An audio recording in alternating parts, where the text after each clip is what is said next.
વાર્તાનું શીર્ષક સંગ કેવો રાખવો. માતા પિતા, યુવાનો અને સમાજ માટે શીખ આપતી કથા.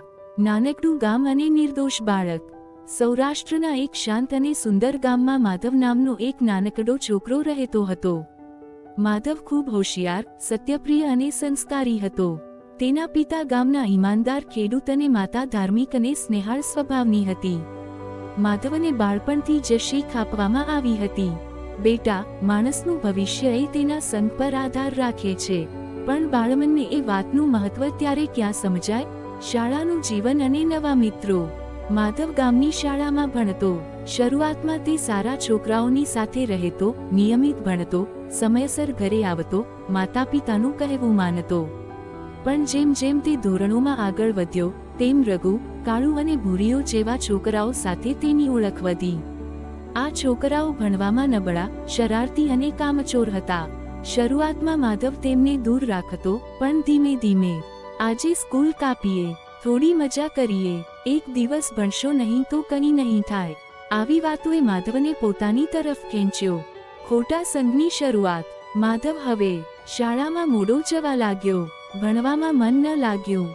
ઘરે ખોટું બોલવા લાગ્યો. માતા સમજાવતી, બેટા, તારો સંગ બદલાયો લાગે છે.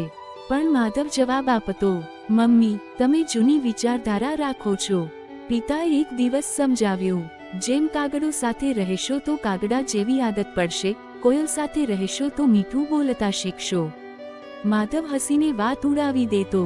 ખોટા રસ્તે પડવાનો આરંભ. રઘુ અને તેના મિત્રો હવે નાની ચોરી, જુગાર અને ખરાબ આદતો તરફ વળ્યા. માધવ શરૂઆતમાં ના પાડતો, પણ સંઘનો પ્રભાવ એટલો હતો કે એક દિવસ તે પણ સાથે ગયો. એકવાર કર્યું તો શું થઈ જશે? પણ એ એકવાર જ જીવન બદલાવી નાખે છે. માધવ પકડાયો નહીં, પણ મનમાંથી ડર અને શરમ જતી રહી. માતાનું દુઃખ અને પિતાનું મૌન. માધવના વર્તનમાં બદલાવ જોઈને માતા રાત્રે રડતી. પિતા ચૂપચાપ બેઠા રહેતા, પણ અંદરથી તૂટી જતા. એક દિવસ પિતાએ કહ્યું, જો રસ્તો બદલશો નહીં તો ભવિષ્ય અંધારું છે. પણ ખોટો સંગ માણસને અંધો બનાવી દે છે. મોટો અકસ્માત. એક દિવસ રઘુના કહેવાથી માધવ એક મોટું ખોટું કામ કરવા ગયો.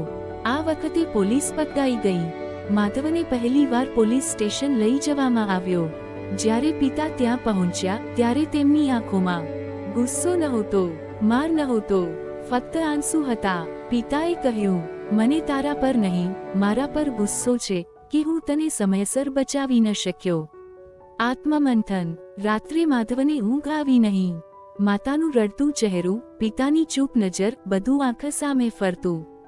ત્યારે તેને સમજાયું, મારો નાશ મારા માતા પિતાએ નહીં, મારા સંગે કર્યો. સારા સંગ તરફ વળતર. પોલીસે નાની ઉંમર હોવાથી માધવને ચેતવણી આપી છોડ્યો. પિતાએ તેને ગામ બહાર એક આશ્રમમાં મોકલ્યો.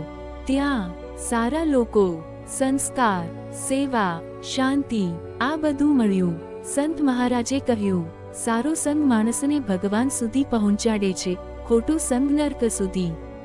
જીવનમાં પરિવર્તન. માધવ ફરી ભણવા લાગ્યો, સેવા કરવા લાગ્યો, નમ્ર બન્યો. જે મિત્રો તેને ખોટા રસ્તે લઈ ગયા હતા, આજે જેલમાં કે બરબાદી તરફ હતા.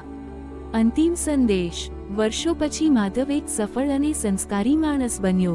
એક દિવસ ગામમાં પ્રવચન કરતાં કહ્યું, મિત્રો, પૈસા, હોશિયારી કે રૂપ નહીં, માણસને બનાવે છે એનો સંગ. વાર્તાનો સંદેશ.